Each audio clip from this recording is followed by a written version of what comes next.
राधे राधे। एकादशी का हिंदू धर्म में अत्यधिक महत्व है। इस दिन भगवान विष्णु की विशेष पूजा अर्चना की जाती है। साल भर में जितनी भी एकादशी पड़ती हैं उन्हें अत्यधिक शुभ माना जाता है। जल्द ही आमल की एकादशी भी मनाई जाएगी। इस एकादशी को आंवला एकादशी के नाम से भी जाना जाता है और इस दिन आंवले की पूजा की जाती है। खास तौर पर आंवले वृक्ष की पूजा करके भगवान श्री हरि विष्णु की कृपा प्राप्त की जाती है। धार्मिक मान्यताओं के आधार पर आंवले वृक्ष को देव वृक्ष भी कहा जाता है। वहीं शास्त्रों के अनुसार इस एकादशी को रंग भरी एकादशी भी कहते हैं। एकादशी पर भगवान विष्णु की पूजा करने से मोक्ष की प्राप्ति होती है। आमल की एकादशी का व्रत फाल्गुन माह के शुक्ल पक्ष की एकादशी तिथि के दिन रखा जाता है।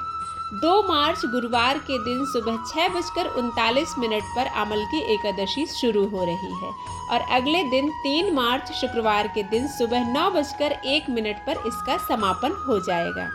हालांकि उदया तिथि के अनुसार आमल की एकादशी का व्रत 3 मार्च के दिन ही रखा जाएगा।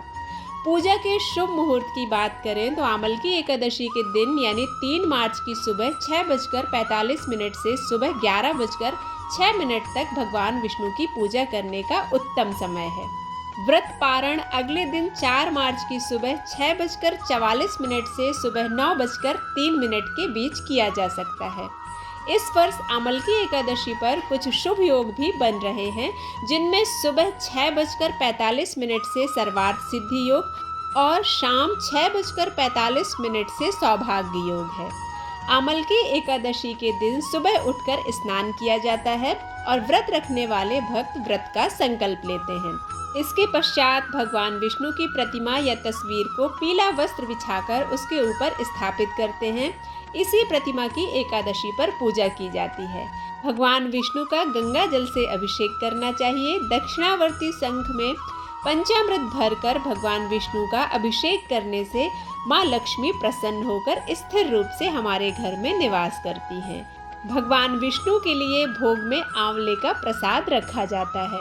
अगले दिन व्रत का पारण किया जाता है। आमल की एकादशी पर व्रत रखने वाले को 1000 गौदान का फल प्राप्त होता है। आमल की एकादशी की व्रत कथा इस प्रकार से है। मानधाता बोले कि हे वशिष्ठ जी, यदि आप मुझ पर कृपा करें तो किसी ऐसे व्रत की कथा कहिए जिससे मेरा कल्याण हो। महर्षि वशिष्ठ बोले कि हे राजन, सब व्रतों से उत्तम और अंत में मोक्ष देने वाले आमल की एकादशी के व्रत का मैं वर्णन करता हूँ। यह एकादशी फाल्गुन माह के शुक्ल पक्ष में होती है। इस व्रत के करने से समस्त पाप नष्ट हो जाते हैं। इस व्रत का फल 1000 गौदान के फल के बराबर होता है। मैं अब आपसे एक पौराणिक कथा कहता हूँ, आप इसे ध्यान पूर्वक सुनिए। वैदिश नाम का एक नगर था जिसमें ब्राह्मण, क्षत्रिय, वैश्य, शूद्र चारों वर्ण आनंद के साथ रहते थे। उस नगर में सदैव वेद ध्वनि गूंजा करती थी तथा पापी, दुराचारी तथा नास्तिक उस नगर में कोई नहीं रहता था। उस नगर में चैत्रथ नाम का चंद्रवंशी राजा राज्य करता था। वह अत्यंत विद्वान और धर्मी था। उस नगर में कोई भी व्यक्ति दरिद्र व कंजूस नहीं था। सभी नगरवासी विष्णु भक्त थे और बालक, वृद्ध, स्त्री, पुरुष सभी एकादशी का व्रत किया करते थे। एक समय फाल्गुन मास के शुक्ल पक्ष की आमल की एकादशी आई।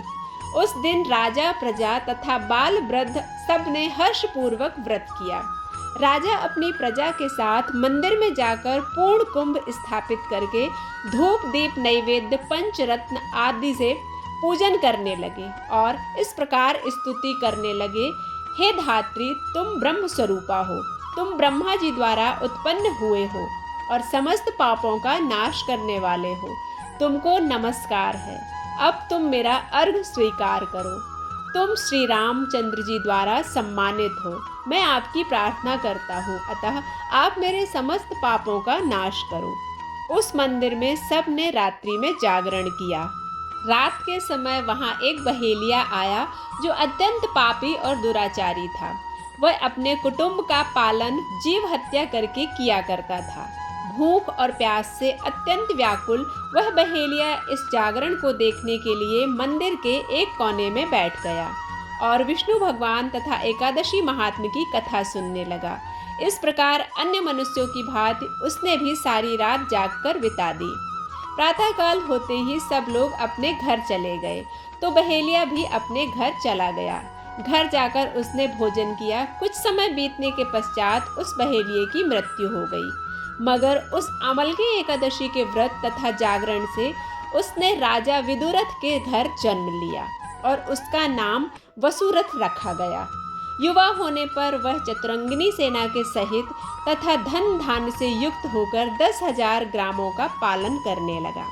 वह तेज में सूर्य के समान, कांति में चंद्रमा के समान, वीरता में भगवान विष्णु के समान और क्षमा में पृथ्वी के समान था। वह अत्यंत धार्मिक, सत्यवादी, कर्मवीर और विष्णु भक्त था। वह प्रजा का समान भाव से पालन करता था। दान देना उसका नित्य का कर्म था। एक दिन राजा शिकार खेलने के लिए गया। देवयोग से वह मार्ग भूल गया और दिशा ज्ञान न रहने के कारण उसी वन में एक वृक्ष के नीचे सो गया। थोड़ी देर बाद पहाड़ी म्लेच्छ वहां पर आ गए और राजा को अकेला देखकर मारो मारो शब्द कहते हुए राजा की ओर दौड़े।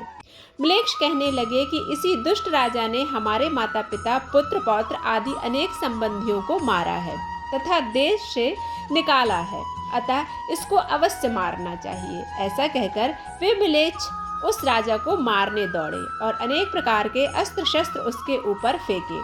वे सब अस्त्र शस्त्र राजा के शरीर पर गिरते ही नष्ट हो जाते और उनका वार पुष्प के समान प्रतीत होता।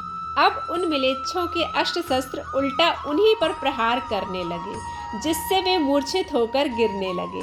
उसी समय राजा के शरीर से एक दिव्य स्त्री उत्पन्न हुई। वह स्त्री अत्यंत सुंदर होते हुए भी उसकी भ्रुकुटी टेढ़ी थी। उसकी आंखों से लाल लाल अग्नि निकल रही थी, जिससे वह दूसरे काल के समान प्रतीत होती थी। वह स्त्री म्लेच्छों को मारने दौड़ी और थोड़ी ही देर में उसने सब म्लेच्छों को काल के गाल में पहुंचा दिया। जब राजा सोकर उठा तो उसने म्लेच्छों को मरा हुआ देखकर कहा कि इन शत्रुओं को किसने मारा है? इस वन में मेरा कौन हितैषी है? वह ऐसा सोच विचार ही कर रहा था कि आकाशवाणी हुई, हे राजा, इस संसार में विष्णु भगवान के अतिरिक्त कौन तेरी सहायता कर सकता है? इस आकाशवाणी को सुनकर राजा अपने राज्य में आ गया और सुखपूर्वक राज्य करने लगा। महर्षि वशिष्ठ बोले कि हे राजन, यह अमलकी एकादशी के व्रत का प्रभाव था। जो मनुष्य इस अमलकी एकादशी का व्रत करते हैं वे प्रत्येक कार्य में सफल होते हैं और अंत में विष्णु लोक को जाते हैं। यदि हम शारीरिक अस्वस्थता के कारण व्रत नहीं कर सकते हैं तो हम भगवान श्री हरि विष्णु और माता महालक्ष्मी की पूजा कर वही फल प्राप्त कर सकते हैं जो एकादशी के व्रत से प्राप्त होता है। आशा करती हूँ यह वीडियो आप सभी को पसंद आया होगा। अगर पसंद आता है तो आप इसे लाइक करें, शेयर करें और सब्सक्राइब करना बिल्कुल ना भूलें। मिलते हैं अगले वीडियो में, तब तक के लिए राधे राधे।